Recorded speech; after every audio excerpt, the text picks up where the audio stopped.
ಬಹುಶಃ 1903 ಇಸ್ವಿವರೆಗೂ ಹೋಗುತ್ತೆ. 1904 ಇಸ್ವಿಯಲ್ಲಿ ದಿವಂಗತ ಪಟೇಲ್ ಚೌಡರೆಡ್ಡಿ ಅವರು ಮೈಸೂರು ರೆಪ್ರೆಸೆಂಟೇಟಿವ್ ಅಸೆಂಬ್ಲಿ ಮೆಂಬರ್ ಆಗಿದ್ರು. ಮೈಸೂರು ರೆಪ್ರೆಸೆಂಟೇಟಿವ್ ಅಸೆಂಬ್ಲಿ ಮೆಂಬರ್, ಅವರೊಬ್ಬ ವ್ಯಾಪಾರಸ್ಥರ ಒಂದು ಫೋಟೋ ಅಲ್ಲಿ ಅವರು ಮೈಸೂರು ರೆಪ್ರೆಸೆಂಟೇಟಿವ್ ಅಸೆಂಬ್ಲಿ ಮೆಂಬರ್ ಆಗಿದ್ರು. ಇವತ್ತಿಗೂ ಮೈಸೂರು ಗೆಜೆಟ್ ಅಲ್ಲಿ ಅವರು ಕೇಳಿರುವಂತ ಪ್ರಶ್ನೆಗಳು ಇವತ್ತಿಗೂ ಇದೆ. ನಾನು ಏನು ಮಾತಾಡ್ತಾ ಇದ್ರು ಕೂಡ ಎಲ್ಲ ಆಧಾರಗಳಿರುವಂತ ವಿಚಾರಕ್ಕೆ ಮಾತಾಡ್ತಾ ಇದ್ರು. 1904 ಇಸ್ವಿಯಲ್ಲಿ ಅವ್ರು ಮೈಸೂರು ರೆಪ್ರೆಸೆಂಟೇಟಿವ್ ಅಸೆಂಬ್ಲಿಗೆ ಮಾತಾಡಿದಾಗ ಇಲ್ಲಿ ನಮ್ಮ ಕ್ಯಾಂಪಲ್ಲಿ ಕೆರೆ ಚಿಂತಾಮಣಿಗೆ ಏನು ನೀರಿನ ಒಂದು ಸೌಲಭ್ಯ ಇದೆ, ಫಿಲ್ಟರ್ ಬೆಡ್, ಆಗ್ಲೇ ಅವ್ರ ಒಂದು ಕ್ವಶನ್ ಕೇಳಿ ಮೈಸೂರು ರೆಪ್ರೆಸೆಂಟೇಟಿವ್ ಅಸೆಂಬ್ಲಿಯಲ್ಲಿ ಆ ಒಂದು ಕೆರೆಯ ಅಭಿವೃದ್ಧಿಗೆ ಅನುದಾನ ಬೇಕು ಅಂತ ಕೇಳಿದ್ರು. ತದನಂತರ ಯಲಹಂಕ, ಚಿಕ್ಕಬಳ್ಳಾಪುರ, ಚಿಂತಾಮಣಿ ರೈಲು ಮಾರ್ಗದ ಬಗ್ಗೆ ಅವರು ಒಂದು ಕ್ವಶನ್ ಕೇಳಿದ್ರು. ಚಿಂತಾಮಣಿ ಬಂಗಾರಪೇಟೆ, ಚಿಂತಾಮಣಿ ಮೂಲಕ ಟಿ ಸದಂ ಕೂಡ ರೈಲ್ವೆ ಲಿಂಕ್ ಮಾಡಬೇಕು. ಯಾಕಂದ್ರೆ ಇಲ್ಲಿರುವಂತ ರೈತರಿಗೆ ಅವಾಗ ಚೆನ್ನೈಗೆ ಎಲ್ಲ ತುಂಬಾ ವ್ಯಾಪಾರಸ್ಥರೆಲ್ಲ ಚೆನ್ನೈಗೆ ಹೋಗ್ತಾ ಇದ್ರು, ಮದ್ರಾಸ್ ಹೋಗ್ತಾ ಇದ್ರು. ಆಗಿನ ಕಾಲದಲ್ಲಿ ಮದ್ರಾಸ್ ವ್ಯಾಪಾರಕ್ಕೆ ಹೋಗ್ತಾ ಇದ್ರು. ಅದು ಕೂಡ ಒಂದು ರೈಲ್ ಲಿಂಕ್ ಮಾಡಬೇಕು ಅಂತ ಒಂದು ಪ್ರಶ್ನೆ ಮೈಸೂರು ರೆಪ್ರೆಸೆಂಟೇಟಿವ್ ಅಸೆಂಬ್ಲಿ ಕೇಳಿದ್ರು. ಪಟೇಲ್ ಚೌಡರೆಡ್ಡಿ ಅವರ ನಿಧನ ನಂತರ ಕುಟುಂಬದಿಂದ ಯಾರು ರಾಜಕೀಯದಲ್ಲಿ ಇರಲಿಲ್ಲ. 1912 ಇಸ್ವಿಯಲ್ಲಿ ಆಂಜನೇಯರಿಗೆ ಜನ್ಮ ಆಯ್ತು.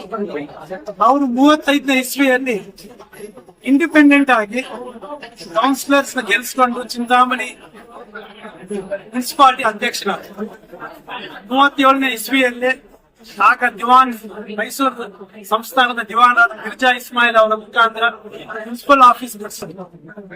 ತದನಂತರ ಸ್ವಾತಂತ್ರ್ಯದ ನಂತರ ಶಾಲೆ ಸಂಸ್ಥೆಗಳ ಬಗ್ಗೆ ಅವರು ಓದಿದ್ದು 7ನೇ ಕ್ಲಾಸ್ ಅಷ್ಟೇ ಆಂಜನೇಯ ರೆಡ್ಡಿ ಅವರು. ಆದ್ರೆ ಶಿಕ್ಷಣದ ಒಂದು ಅರಿವು ಎಷ್ಟು ಇಂಪಾರ್ಟೆಂಟ್ ಅನ್ನೋದು ತುಂಬಾ ಗೊತ್ತಿತ್ತು. ಆದ್ರಿಂದ 1949 ಅಂದ್ರೆ ಇನ್ನ ಕರ್ನಾಟಕದ ರಾಜ್ಯ ಅಸೆಂಬ್ಲಿ ಎಲೆಕ್ಷನ್ ಕೂಡ ನಡೆದಿರಲಿಲ್ಲ. ಕೆ.ಸಿ. ರೆಡ್ಡಿ ಅವರು ಇನ್ಚಾರ್ಜ್ ಸಿಎಂ ಆಗಿದ್ರು. ಆಗ ಪಾಲಿಟೆಕ್ನಿಕ್ 2 ಪಾಲಿಟೆಕ್ನಿಕ್ ಅನ್ನ ರಾಜ್ಯದಲ್ಲಿ ಸ್ಯಾಂಕ್ಷನ್ ಮಾಡಿದ್ರು. ದೊಡ್ಡಬಳ್ಳಾಪುರ ಮತ್ತು ಚಿಂತಾಮಣಿ ಅವರಿಬ್ಬರು ಪೈಪೋಟಿ ಆಯ್ತು. ಆಗ ಅಂದಿನ ಇನ್ಚಾರ್ಜ್ ಉಸ್ತುವಾರಿ ಸಿಎಂ ಅವರು, ನೀವು ಯಾರು ಮೂಲಭೂತ ಸೌಕರ್ಯಗಳನ್ನು ಯಾರು ಮೊದಲು ಕಲ್ಪಿಸ್ಕೊಡ್ತೀರೋ ತಮಗೆ ನಾನು ಪಾಲಿಟೆಕ್ನಿಕ್ ಸ್ಯಾಂಕ್ಷನ್ ಮಾಡ್ತೀನಿ ಅಂತ ರಾತ್ರಿ ಅಷ್ಟು ಜಮೀನನ್ನ ಪಾಲಿಟೆಕ್ನಿಕ್ ಸ್ಯಾಂಕ್ಷನ್ ಮಾಡಿಸಿ ಮುನ್ಸಿಪಾಲಿಟಿ ರೆಸಲ್ಯೂಷನ್ ಮಾಡಿ 50,000 ರೂಪಾಯಿ ಒಂದು ಅಮೌಂಟ್ ಅನ್ನ ಸರ್ಕಾರಕ್ಕೆ ಪಾವತಿ ಮಾಡಿ 1949ರಲ್ಲಿ ಚಿಂತಾಮಣಿ ಪಾಲಿಟೆಕ್ನಿಕ್ ಸ್ಥಾಪಿಸಿದ್ರು. ತದನಂತರ ಇಂಡಿಪೆಂಡೆಂಟ್ ಆದ್ಮೇಲೆ MLA ಆದ್ಮೇಲೆ ಕೂಡ ಇಲ್ಲಿ ಫಸ್ಟ್ ಗ್ರೇಡ್ ಕಾಲೇಜ್ ಇರ್ಲಿಲ್ಲ. ಆಗ ಸರ್ಕಾರದ ವತಿಯಿಂದ ಕಾಲೇಜ್ ಮಾಡಕ್ಕೆ ಅವಕಾಶ ಕಡಿಮೆ ಇದ್ದಿದ್ರಿಂದ ಮುನ್ಸಿಪಾಲಿಟಿ ಮುಖಾಂತರನೇ ಫಸ್ಟ್ ಗ್ರೇಡ್ ಮುನ್ಸಿಪಲ್ ಕಾಲೇಜ್ ಸ್ಥಾಪನೆ ಮಾಡಿದ್ರು. APMC ಆರ್ಟ್ ರೈತರ ಒಂದು ಉತ್ಪನ್ನಗಳಿಗೆ ಒಂದು ಒಳ್ಳೆ ಬೆಳೆ ಬರಬೇಕು ಅಂತ ಹೇಳಿ APMC ಆಡ್ ಮಾಡಿ ನೀವು ಇವಾಗ ಚಿಂತಾಮಣಿ ಡಬಲ್ ರೋಡ್ ನೋಡ್ತೀವಿ. ಈ ಒಂದು ನಕ್ಷೆ ನಾನು ಮೊನ್ನೆ ಹಳೆ ಫೈಲ್ಸ್ ನೋಡ್ಬೇಕಾದ್ರೆ 1954 ಇಸ್ವಿಯಲ್ಲೇ ನಕ್ಷೆ ಮಾಡಿಸಿದ್ವಿ. ಸ್ಟೇಡಿಯಂ, ಹಾಸ್ಪಿಟ್ಲು ಮತ್ತೆ ಬಸ್ ಸ್ಟ್ಯಾಂಡ್ ಜಾಗ, ತದನಂತರ ಈ ಡಬಲ್ ರೋಡ್ ಒಂದು ಇಲ್ಲಿ ನಕ್ಷೆ 1954-56 ಇಸ್ವಿಯಲ್ಲೇ ಆಂಜನೇಯ ರೆಡ್ಡಿ ಅವರು ಮಾಡಿಸಿದ್ವಿ. ಈ ತರ ನಮ್ಮ ಒಂದು ಚಿಂತಾಮಣಿ ಪಟ್ಟಣವನ್ನು ವಾಣಿಜ್ಯ ನಗರ ಮಾಡಬೇಕು ಅಂತ ಅಂದಿನಿಂದಲೇ ಅವರು ಆಂಜನೇಯ ರೆಡ್ಡಿ ಅವರು ಸುಮಾರು ಈ ತರ ಅಭಿವೃದ್ಧಿ ಕೆಲಸ ಮಾಡ್ತಾರೆ. ಶ್ರೀಮಾನ್ ಚೌಡರೆಡ್ಡಿ ಅವರು 1ನೇ ಬಾರಿಗೆ ಇಂಡಿಪೆಂಡೆಂಟ್ ಆಗಿ ಆಯ್ಕೆ ಆದರು. ಮೊದಲ ಬಾರಿಗೆ ಶಾಸಕರ ಕಚೇರಿ ಅನ್ನೋ ಇದೇ ಅರಿವಿದೆಯಲ್ಲ ಯಾರಿಗೂ, ಶಾಸಕರ ಕಚೇರಿ ಅಂದ್ರೆ ಏನು ಅಂತ. ಶಾಸಕರ ಒಂದು ಕಚೇರಿ ವಿಷಯ ಸ್ಟಾರ್ಟ್ ಮಾಡಿ ಸಾಮಾನ್ಯ ಜನರ ಅಲ್ಲಿ ಬಂದು ಒಂದು ಅರ್ಜಿ ಕೊಟ್ರೆ ಆ ಅರ್ಜಿ ಫಾಲೋ ಅಪ್ ಮಾಡಿ ಅವ್ರಿಗೆ ಉತ್ತರ ಬರೀತಾರೆ. 1978ರಲ್ಲಿ ನಮ್ಗೆ ಚೇಲೂರು ಹೋಗ್ಲಿ ಚಾಕ್ವೇಲ್ ಒಬ್ಬ ಸೇರ್ಬೇಕು, ರಿಆರ್ಗನೈಸೇಷನ್ ಆಗ್ಬೋದು. ಅದು ತುಂಬಾ ಅನುಕೂಲಿತ ಪ್ರದೇಶವಾಗಿತ್ತು, ಹಾಸ್ಪಿಟಲ್ ಸೌಕರ್ಯ ಇದೆ. ಆವಾಗ ನಮ್ಮ ತಂದೆಯವರು ಮೆಟಡೋರ್ ವ್ಯಾನ್ ತಗೊಂಡು ಅಲ್ಲಿಂದ ಪ್ರತಿ ವಾರ ಗ್ರಾಮಗಳಿಂದ ಪೇಷಂಟ್ಸ್ ಕರ್ಕೊಂಡು ಹೋಗಿ ಬೋರಿಂಗ್ ಹಾಸ್ಪಿಟಲ್, ವಿಕ್ಟೋರಿಯಾ ಹಾಸ್ಪಿಟಲ್ ಸೇರಿಸಿ ಅವ್ರಿಗೆ ಚಿಕಿತ್ಸೆ ಮಾಡ್ತಾರೆ. ಸಮಾಜ ಸೇವೆದಲ್ಲಿ ಕೂಡ ಸುಮಾರು ಒಂದು ಕಾರ್ಯ ಚೌಡರೆಡ್ಡಿ ಅವರು ಮಾಡ್ತಾರೆ.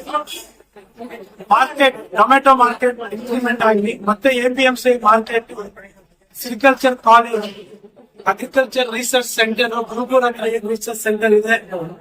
ಈಗಿನ ಕೋರ್ಟ್ ಬಿಲ್ಡಿಂಗ್ ಆಗಲಿ, ತಾಲೂಕು ಆಫೀಸ್ ಬಿಲ್ಡಿಂಗ್ ಆಗಲಿ, ಮತ್ತೆ ಕಾಲೇಜ್ ಇಂಪ್ರೂವ್ಮೆಂಟ್ ಆಗಲಿ, ಆಮೇಲೆ ಅಂಡರ್ಗ್ರೌಂಡ್ ಡ್ರೈನೇಜ್ ಸಿಸ್ಟಮ್ ದೇಶದಲ್ಲಿ, ರಾಜ್ಯದಲ್ಲೇ 79, 80 ರಾಜಕೀಯ ಏರುಪೇರು ಆದಾಗ